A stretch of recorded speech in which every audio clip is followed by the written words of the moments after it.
서울 한복판 대리석으로 빛나는 특급 호텔 로비에 발을 디뎠습니다.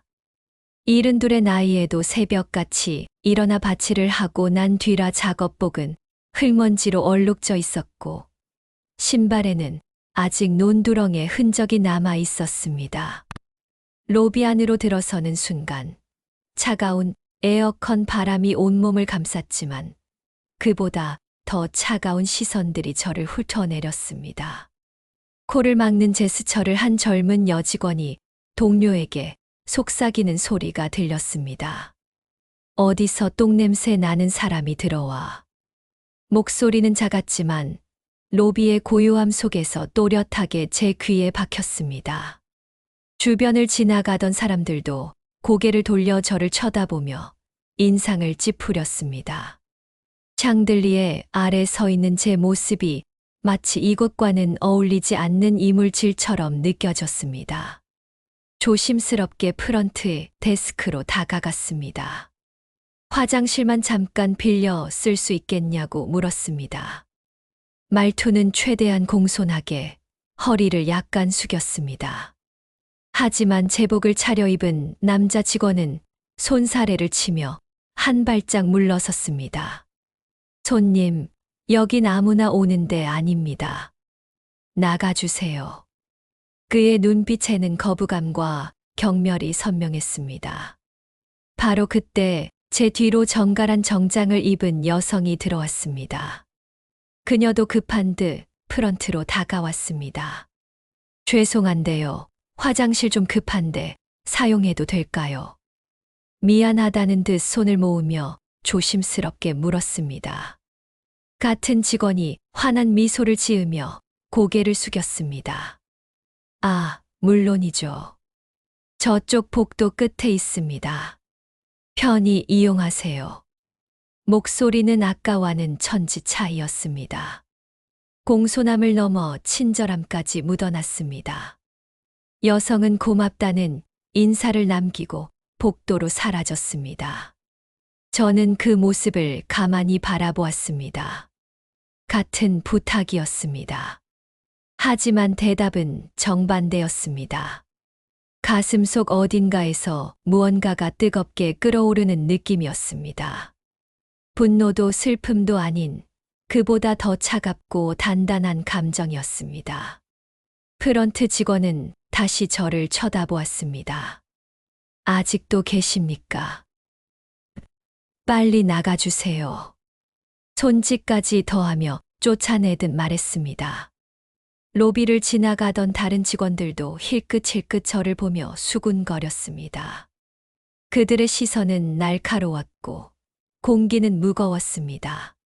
천천히 몸을 돌렸습니다. 로비 밖으로 나가는 발걸음은 무겁지 않았습니다.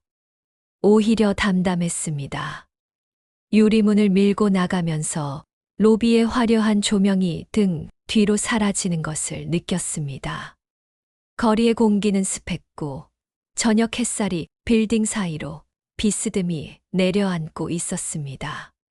주머니 속에서 낡은 지갑을 꺼냈습니다. 그 안에는 빛바랜 명함 한 장이 들어 있었습니다. 손때 묻은 종이를 펼쳤을 때 글자 하나하나가 또렷하게 눈에 들어왔습니다. 호텔 창립자 김태섭. 20년 전 제가 맨손으로 일궈 세운 호텔이었습니다. 지금은 완전히 달라진, 아니 변질된 이곳이었습니다. 명함을 천천히 접어 다시 지갑에 넣었습니다. 눈빛은 차갑게 식어 있었습니다. 이제 다시 내 호텔을 바로잡을 때가 왔구나. 속으로 중얼거렸습니다. 거리의 소음 속에서도 그 다짐만은 선명하게 가슴에 새겨졌습니다. 호텔 앞 벤치에 앉아 명함을 한참 들여다보았습니다. 20년 전 이 땅을 처음 밟았을 때가 떠올랐습니다. 그때 저는 30개의 객실을 가진 작은 여관에서 시작했습니다.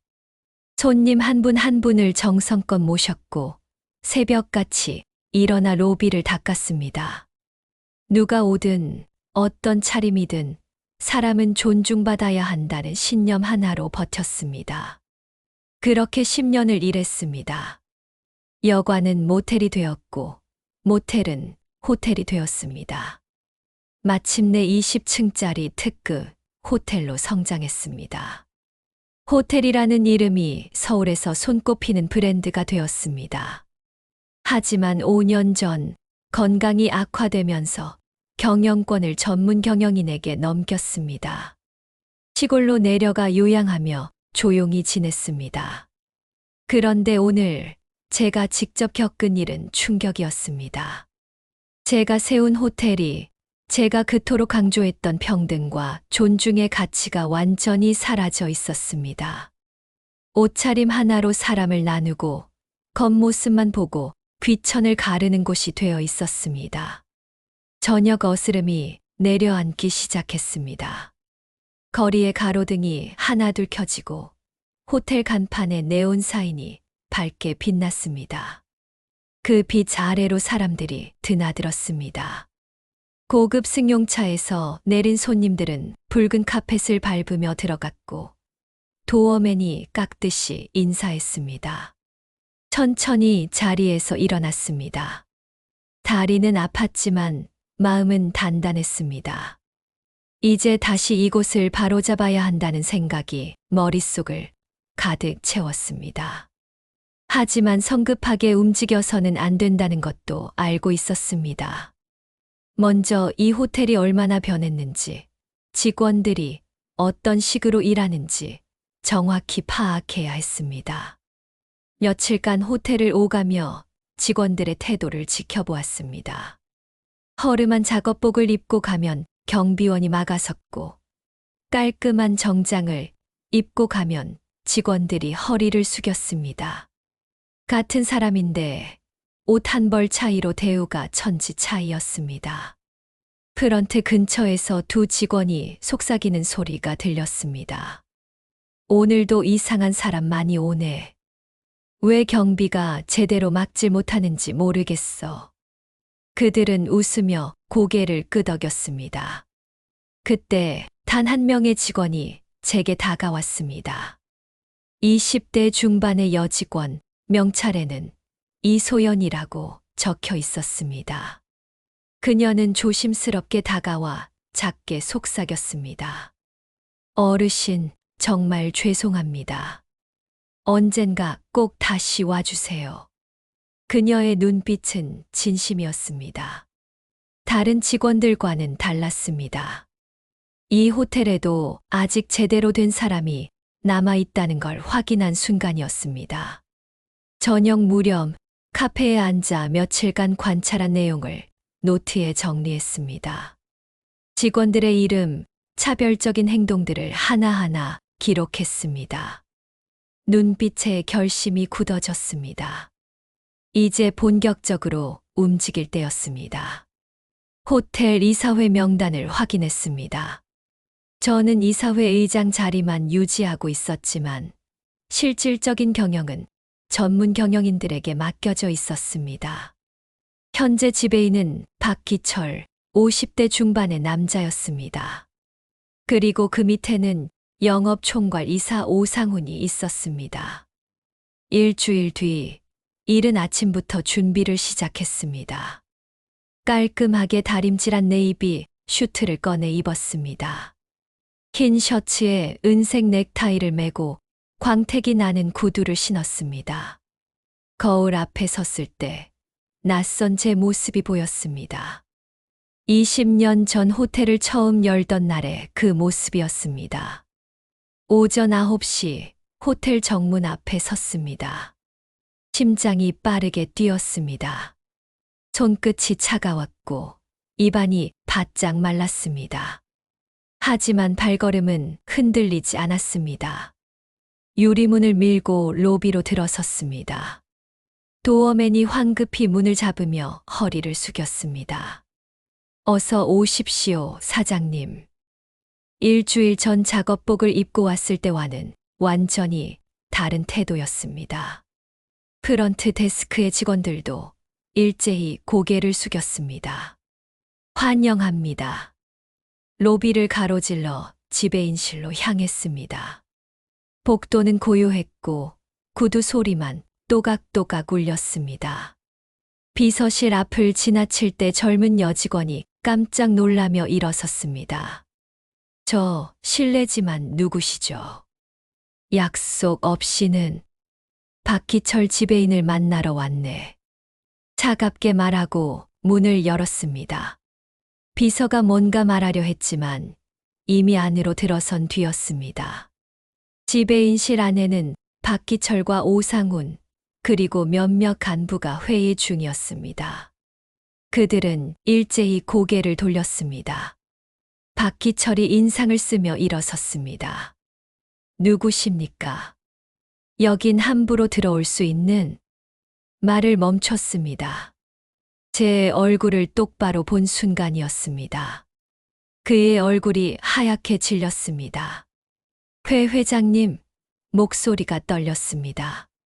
오상훈과 다른 간부들도 자리에서 벌떡 일어났습니다. 아직도 9시에 출근하나. 천천히 말하며 그들을 둘러보았습니다. 박기철은 입술을 달싹였지만 말이 나오지 않는 듯 했습니다. 실내는 숨소리조차 들릴 만큼 조용해졌습니다. 맞네. 내가 이 호텔의 창립자 김태섭이야. 단호하게 선언했습니다. 지난 일주일간 자네들의 위선을 똑똑히 지켜봤어. 박기철의 얼굴에서 핏기가 완전히 가셨습니다. 오상훈은 뒤로 한 걸음 물러섰습니다. 다른 간부들은 서로 눈치만 보며 꿀먹은 벙어리가 되었습니다. 회장님, 그게 무슨 말씀이신지 박기철이 더듬거렸습니다. 땀방울이 이마에 송골송골 맺혔습니다. 창가로 걸어가 로비를 내려다보았습니다. 아침 햇살이 대리석 바닥을 비추고 있었습니다. 손님들이 드나들고 직원들이 분주히 움직였습니다. 제가 20년 전 꿈꿨던 풍경이었습니다. 하지만 이제는 그 안이 썩어 있었습니다. 일주일 전, 난 작업복을 입고 이 호텔에 왔었어. 천천히 말을 이어갔습니다. 화장실 한 번 빌리자고 했더니 쫓겨났지. 로비에 앉으려 했더니 나가라고 했고. 뒤돌아서서 그들을 똑바로 바라보았습니다. 하지만 정장을 입으니까 대접이 달라지더군. 회장님, 그건 오상훈이 변명하려 했지만 손으로 제지했습니다. 변명은 필요 없어. 이 호텔은 내가 맨손으로 세운 곳이야. 목소리에 힘을 주었습니다. 누구든 존중받는 공간을 만들겠다는 신념 하나로 버텼어. 그런데 지금은 어떻게 됐나? 겉모습으로 사람을 판단하고 권력 앞에서는 비굴하게 굴고 약자는 내모는 곳이 됐어. 침묵이 흘렀습니다. 벽식의 초침 소리만 똑딱똑딱 울렸습니다. 오늘부로 박기철 지배인과 오상훈 이사는 해임이야. 차갑게 선언했습니다. 두 사람은 무릎이 꺾이듯 주저앉았습니다. 회장님, 제발 한 번만 박기철이 애원했지만 고개를 저었습니다. 기회는 이미 충분히 줬어. 자네들이 스스로 선택한 길이야. 문을 열고 밖으로 나왔습니다. 복도에 서 있던 비서와 직원들이 놀란 눈으로 저를 바라보았습니다. 전 직원 비상 소집해. 오전 10시 로비에서 회의가 있을 거야. 단호하게 말하고 엘리베이터로 향했습니다. 뒤에서 소란스러운 소리가 들렸지만 뒤돌아보지 않았습니다. 이제 진짜 시작이었습니다. 오전 10시 로비에 전 직원이 모였습니다. 100여 명이 넘는 사람들이 긴장한 얼굴로 서 있었습니다. 속삭이는 소리가 여기저기서 들렸고 불안한 기운이 공간을 가득 채웠습니다. 무슨 일이냐고, 갑자기 왜 소집이냐고, 지배인님은 어디 계시냐고, 직원들은 서로에게 물었지만 아무도 대답할 수 없었습니다. 샹들리에 아래 마련된 단상으로 올라갔습니다. 로비 전체가 한눈에 들어왔습니다. 프런트 데스크 직원들, 객실 관리팀, 레스토랑 직원들, 경비원들, 청소 직원들까지 모두 모여 있었습니다. 그들의 눈빛에는 불안과 궁금증이 뒤섞여 있었습니다. 박희철과 오상우는 로비 구석에 서 있었습니다. 두 사람의 얼굴은 창백했고 시선은 바닥을 향하고 있었습니다. 박희철은 넥타이를 느슨하게 풀어놓았고 오상우는 주머니에 손을 넣은 채 고개를 푹 숙이고 있었습니다. 다른 간부들도 긴장한 표정으로 숨죽이고 있었습니다.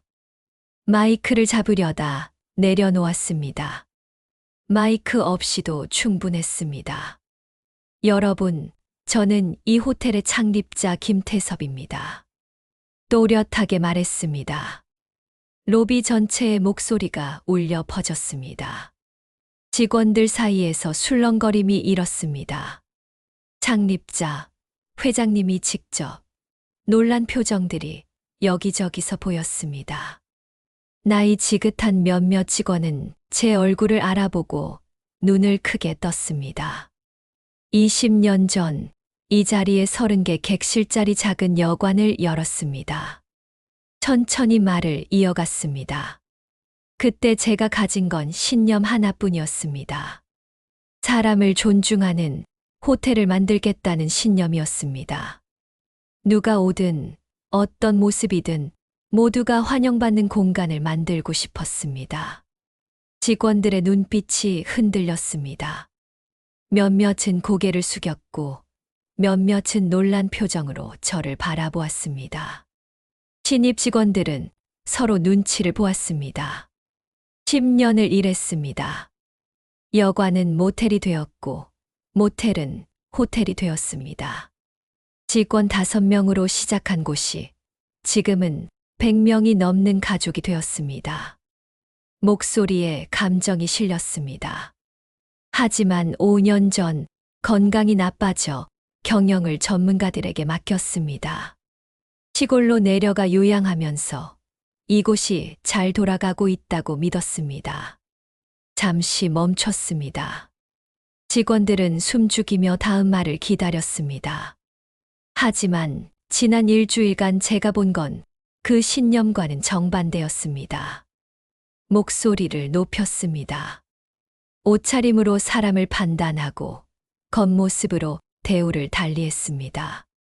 신입 직원들에게는 최저임금도 안 주고 야근 수당은 석 달째 밀리고 있었습니다. 신입 직원 몇 명이 고개를 들었습니다. 눈빛에 놀라움과 안도감이 섞여 있었습니다. 드디어 누군가 알아줬다는 표정이었습니다. 회계는 조작되고 리베이트가 오갔습니다. 단상 위를 천천히 걸으며 직원들을 바라보았습니다. 이게 우리 호텔의 품격입니까? 침묵이 흘렀습니다. 누구도 대답하지 못했습니다. 로비는 숨소리조차 들리지 않을 만큼 조용했습니다.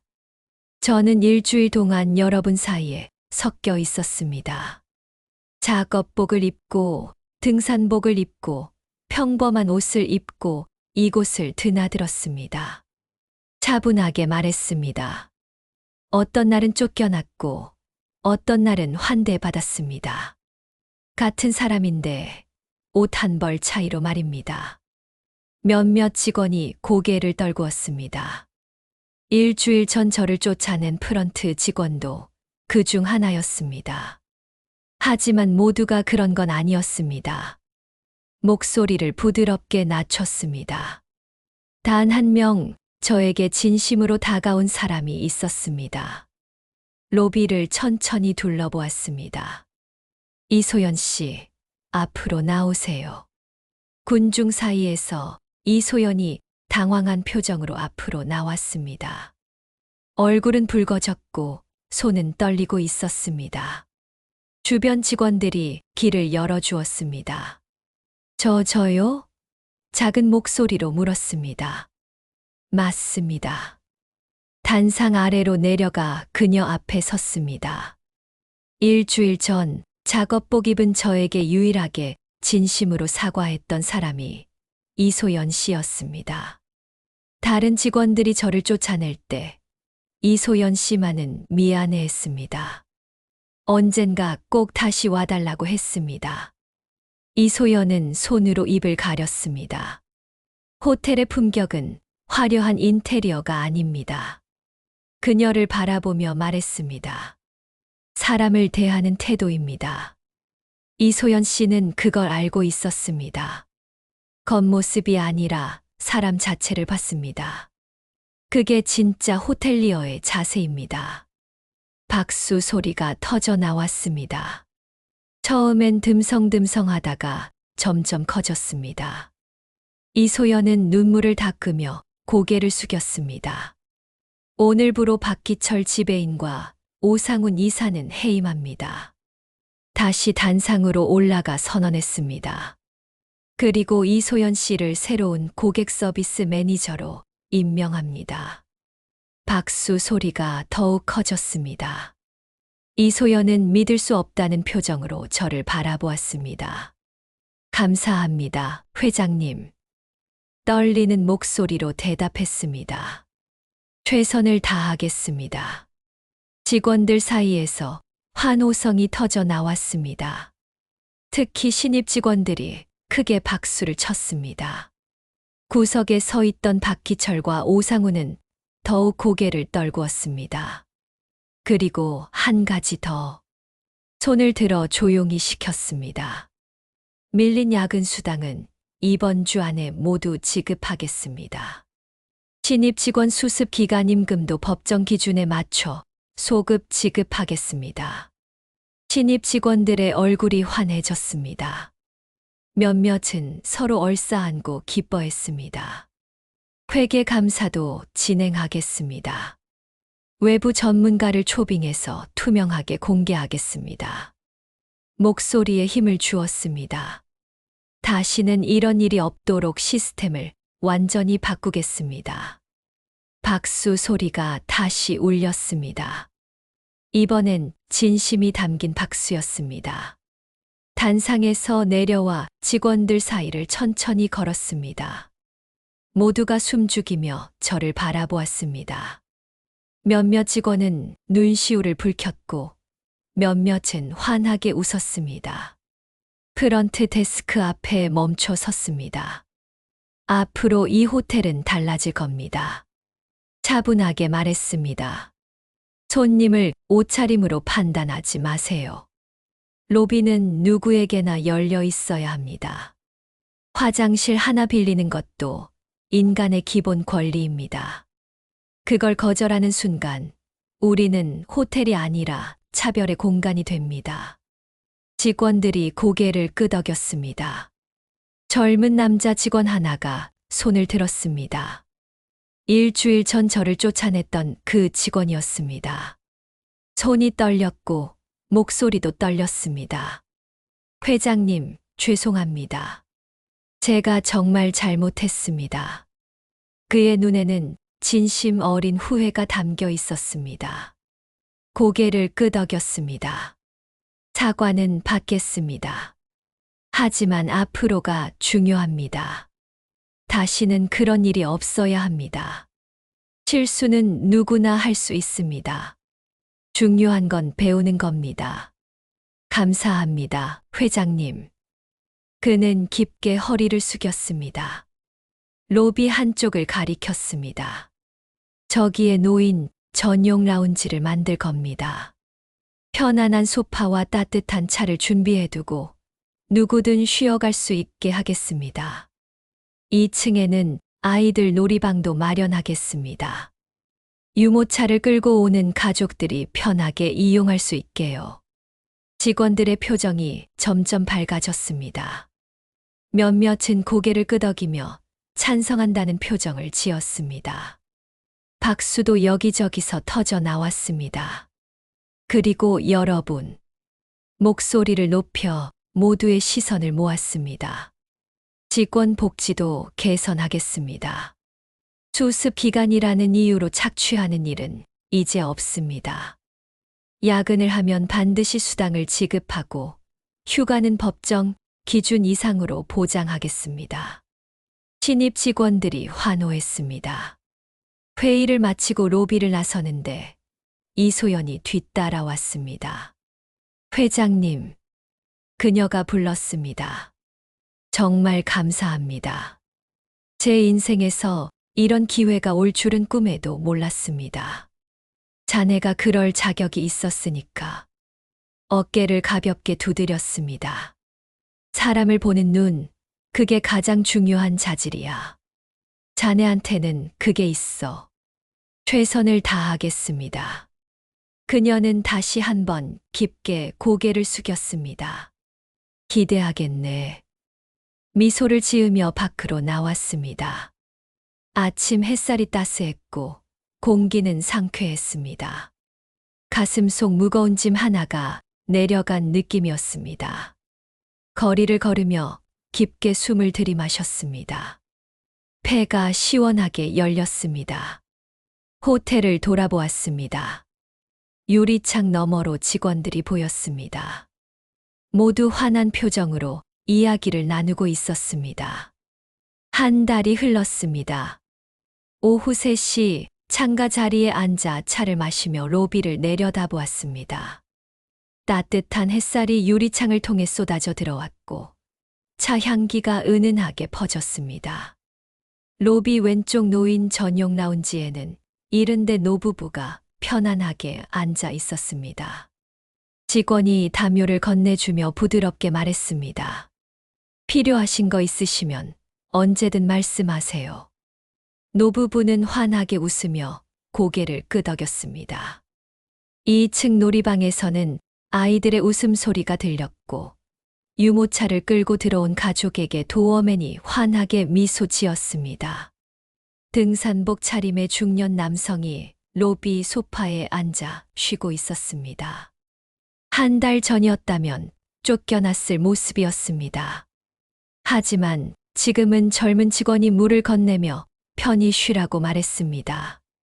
레스토랑 입구에서는 평범한 옷차림의 가족이 예약 없이도 환영받으며 안내받고 있었습니다.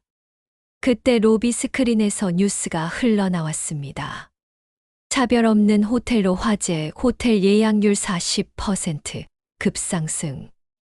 앵커가 저희 호텔을 소개했습니다. 휠체어를 탄 여성이 인터뷰에서 말했습니다. 정말 편하게 이용할 수 있었어요. 여기는 진짜 환영받는 느낌이에요. 젊은 엄마도 미소 지으며 말했습니다. 놀이방도 있고 직원분들도 친절해서 다음에도 꼭 올 거예요. 미소가 저절로 지어졌습니다. 사람들은 진심을 알아봤습니다. 누구나 환영받는 공간, 그게 진짜 가치라는 걸 깨달은 겁니다. 이소연이 차 한 잔을 들고 다가왔습니다. 회장님, 오늘도 좋은 하루입니다. 환하게 웃으며 말했습니다. 예약 문의가 계속 오고 있어요. 특히 가족 단위 손님들이 많이 늘었습니다. 자네 덕분이야. 고개를 끄덕이며 대답했습니다. 앞으로도 잘 부탁하네. 그녀는 공손히 인사하고 자리로 돌아가 신입 직원들을 교육했습니다.